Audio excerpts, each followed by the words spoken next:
कुंतलपुर गांव जिसके बारे में हम लोग सुनेंगे, जहाँ के ये राजा बने कालांतर में, वहाँ पहुँच गए। वहाँ के तत्कालीन राजा कोई थे, उनके मंत्री थे, उसका नाम था दृष्टबुद्धि। क्या नाम था?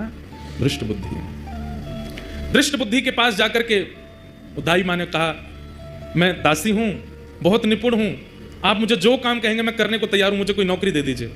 माँ को लगा अब उत्तर भारत में कम से कम इतने 1000 किलोमीटर की दूरी है, कम से कम यहाँ सुरक्षित रहेंगे राजकुमार। दृष्टबुद्धि दृष्टबुद्धि कुंतलपुर के राजा के मंत्री हैं। मंत्री ने जैसे देखा, अच्छा ठीक है, हमारे यहाँ तो बहुत सेविकाएं हैं, काम तो लगे रहते हैं, क्या कर सकती हो? बोले जो कहोगे वो करने को। और ये तुम्हारा बालक, ये तो छोटा है, खेल लेगा यहाँ बाहर बच्चों के साथ में, ठीक है। और वहां उस धाई माँ को एक नौकरी मिल गई, राजा के दरबार में कुछ काम आदि करती। और चंद्रहास राजकुमार, अब पूरा नगर दाई माँ को जानता है, जितने लोग जानते हैं सब कहते हैं ये बालक कौन है? बोले कि ये दासी पुत्र है। कहां एक राजमाता का पुत्र, कहां एक राजा का राजकुमार, और अब क्या बन गए हैं? दासी पुत्र।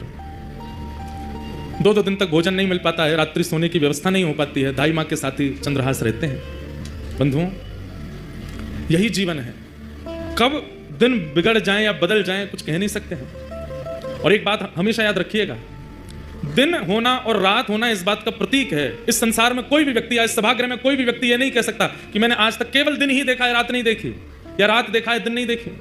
सब देखा है। इसका मतलब दिन क्या है? यश। दिन क्या है? संपत्ति। दिन क्या है? प्रबलता। दिन क्या है? ऐश्वर्य। और रात्रि क्या है? सब इसका उल्टा। सबको देखना पड़ता है। और एक बात कहें आपको, बहुत फैक्ट बात है, हम सबका जीवन 10-10 वर्षों में विभाजित है। 10 वर्ष अच्छे निकलेंगे, 11वें वर्ष से फिर 10 वर्ष कुछ कठिनाइयां रहेंगी, फिर अगले 10 वर्ष ठीक निकलेंगे, फिर अगले 10 वर्ष कठिनाइयों से निकलेंगे। इसी को कहते हैं कि 10 वर्ष हम लोग सीखते हैं और 10 वर्ष उस सीखे हुए से कमाते हैं। सबके जीवन में ये नियम आता ही है। किसी किसी के प्रारंभ जीवन में ही आ जाता है, किसी के मध्य जीवन में, किसी के अंत जीवन में, पर ये 10 वर्षों का विभाजन चलता ही रहता है। राजा, केरल देश के राजा का पुत्र अब दासी पुत्र है।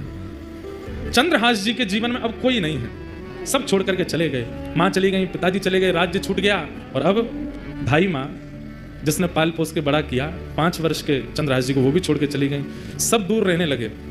चंद्रहास जी अब अपना मन कैसे लगावे? 5 वर्ष का बालक वृक्ष के नीचे बैठते हैं और वहीं बैठ करके केवल ठाकुर जी का कीर्तन करते हैं, ठाकुर जी को याद करते हैं। कृष्ण माँ हैं, कृष्ण पिता हैं, कृष्ण ही मेरे सर्वस्व हैं। बैठे थे चंद्रहास जी, ध्यान लगा करके नेत्रों से अश्रुपात हो रहा था। तभी आकाश मार्ग से नारद जी जा रहे थे।